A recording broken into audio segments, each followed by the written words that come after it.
All right, so that was a bit of a fib. I'm not actually sick of 3D printing, but I'm not going to be doing any more projects that are 100% devoted to it. So with that said, let's look at the model that I made. I designed it in FreeCAD and I printed the parts on my Bamboo X1C. And I'm not going to show a lot of the printing. I'm just going to show the parts. And this is the top. And before I go any further, I need to glue in the support ring for the insert. I printed that separately so I wouldn't have to use any support. And gluing it in is almost as strong as printing it in. I'm using the chisel to scrape away any roughness and get the support ring glued in. And I can flip it over and put the insert in, and here you can see how it locks in place. And that's important if you're using a starting pin, and that's what that extra hole is for. And then I can carry on with the assembly, and these parts are just rectangular, and they have the hole printed in the end, so I just need to drive in the screws. And while I was doing that, the lead screw that raises and lowers the lift was printed. And as you can see, I'm doing that in two pieces that will glue together. Before I can do that though, I want to make sure that they go together properly, and so I'm sanding them slightly. And there's a separate spline that joins the two parts together and reinforces it. This is the carriage that slides up and down and holds the trim router. And I later made a change to this because I ran into a couple of issues. These bolts that I printed are too big to fit, so I had to make new ones that were smaller. And as you can see, here's the lead screw coming up through the top, and more of those rectangular parts clamp on that carriage to lock it in place. Now I opted to size this for a bearing, although I don't think it's needed here, but it couldn't hurt, and I had it anyway. And then that is the keeper that goes on the ends of those things and goes down over the end of the lead screw. And once again, screws hold that all together. It can be glued, but I want to be able to take this apart in the future to make changes if I need to, since this is a prototype design. Now the way this locks is kind of interesting. It's all top down. You adjust it from the top and you lock it from the top. And to accomplish that, I'm using bevel gears, as you'll see here. I got a piece of 3/8 inch threaded rod cut to the right length, and I'm gluing a nut in place that will fit in the back of that gear. And I can put a washer on top, a little bit more super glue, and the other nut. And I'll clamp that down tight on that gear so it can't move. Now with that done, it goes into those two bars. But first, I need to get a nut in from the other side. Keeps popping out. And I got a little bit of a problem here. Can't get it in. So I got to take this bar out and put it in before I put the bar back. So really glad I didn't use glue. And here's that nut that keeps falling out. So here are the new bolts that I printed that will clamp the carriage onto the body of the router. And I opted to go with printed bolts here as much as I can, mainly because it makes sense and it's strong enough. I only ended up using one of these because one of them was enough. But you can see now I can get it in, both of them, and then the nuts go on the other side. And I even printed a little wrench to tighten them up. And here's another wrench, a square drive, that I later changed because it was a little bit too loose of a fit and it kept popping out. And as you can see, that drives that lead screw up and down to raise and lower the router. Now here's the other bevel gear, and I've got a short piece of threaded rod that glues into this collar, and that will drive the gear. And this is yet another part that I changed later, but I'm just showing it here so you won't be confused. And I clamp that onto the threaded rod and then let it dry. And then a nut goes on the end that the gear goes against, very similar to the other one. And once again, I'm using super glue as thread locker to lock the nuts in place.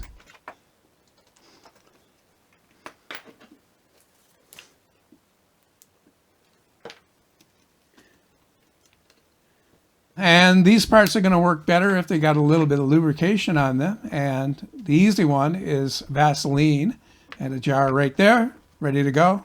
And then I can screw it onto the underside of the top. And you can see how that same key turns it.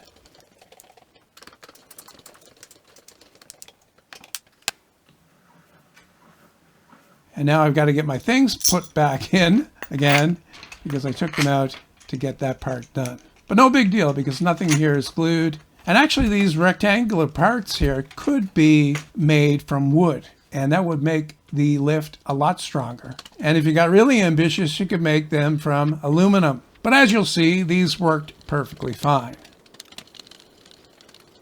So here's how that mechanism works. You can see that the upper gear drives the lower gear, and it tightens on the carriage that holds the router body. So lock and unlock from the top, and raise and lower from the top as well, just like a real router lift.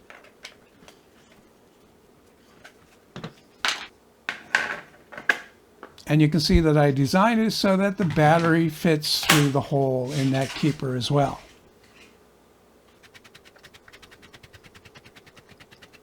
A little more Vaseline on the lead screw to make that work smoother. And you can see the fine pitch of the threads here means that you get very fine adjustment.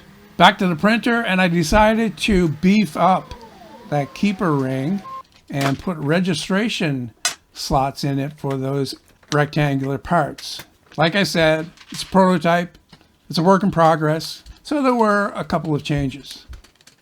And here's another one. I found that the gears weren't meshing tight enough together. I left a little bit too much clearance there, so I printed a shim to go underneath it to get them tighter together. And even though that was much, that's a much closer fit.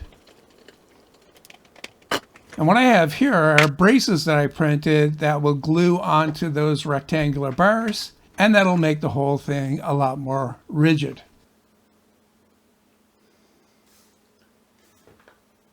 And you're looking at it here now, and you can see I've made another change, and that change is to the carriage. I redesigned it so that it works better, and I printed it from ABS plastic, which is a little bit tougher than the PLA that I printed the black one with. So here I'm going to take a little bit of a diversion to another project that I did while I was doing this.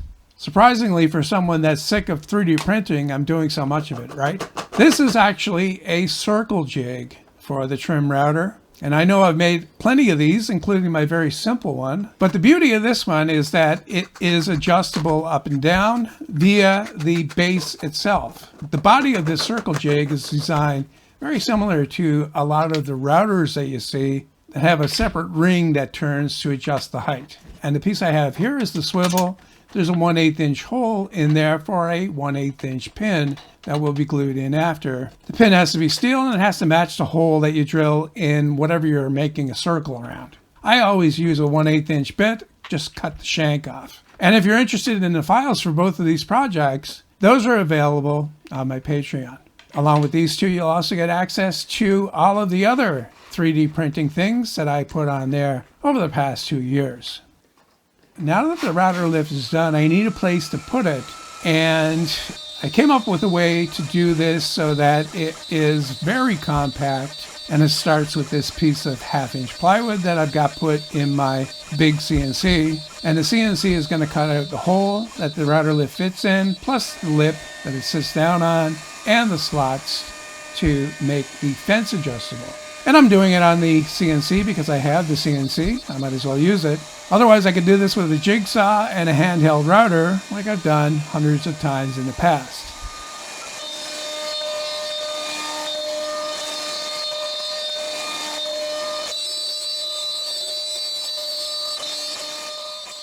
And with that done, it's ready for installation in my workshop in this bay where my router table used to be. It's going to be replaced by this, I think. Depends upon how it works. I haven't tried it yet. But the plywood has solid wood edges on it that I put on without filming. And I'm going to give it a coat of clear finish before I do anything else and let that dry. I had one place here where I had to use a file to cut a notch, and I fixed that in the design by resizing the top, making it just a bit bigger so that the hole that it fits in can be a little bit bigger and won't need this notch cut. And here's that new wrench that I designed. It has a key on both ends, and it has that flange so that I can hold it down to keep it from coming out while I'm rapidly adjusting the router up and down. And you can see how that works here.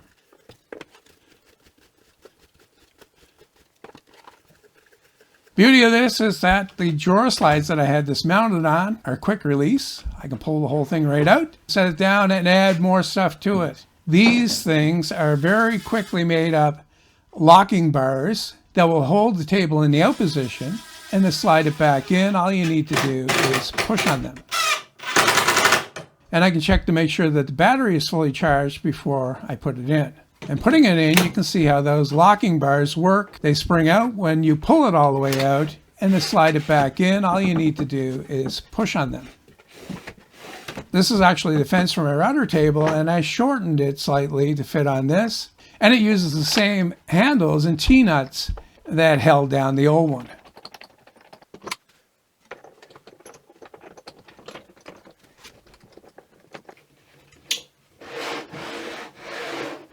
As you can see, I've got a lot of adjustability here.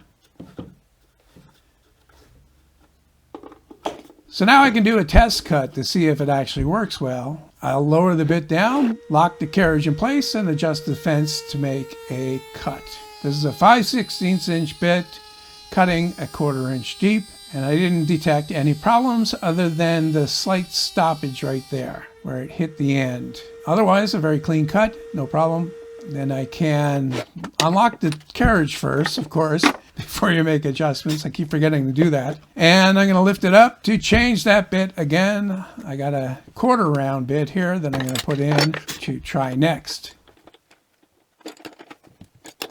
I get that quickly lowered down, lock the carriage. And I'm not using the fence for this, but it would be a good situation to use a starting pin that fits in that other hole. And what a starting pin does is it makes this kind of operation right here more safe, and it can prevent the bit from grabbing. So next I'm going to take that out and I'm going to put in a 3/4 inch bit. That's kind of old and very dull, actually. And I'm going to use that to cut a rabbet in the edge of that piece of wood. I'll adjust the fence so it's cutting halfway through and run the piece through, and you can see it got hung up there again. And yes, a nice clean cut on that. And you can see it from the back side here, because you know camera angles are good. You can see I lifted it up to clear that end, and it caused that little burn in the middle. But that's easy to fix with cardboard shims, or I could just print a shim and glue it in place. As you can see, the whole thing slides back in out of the way. Really neat. And when it comes out, those keepers hold it in place.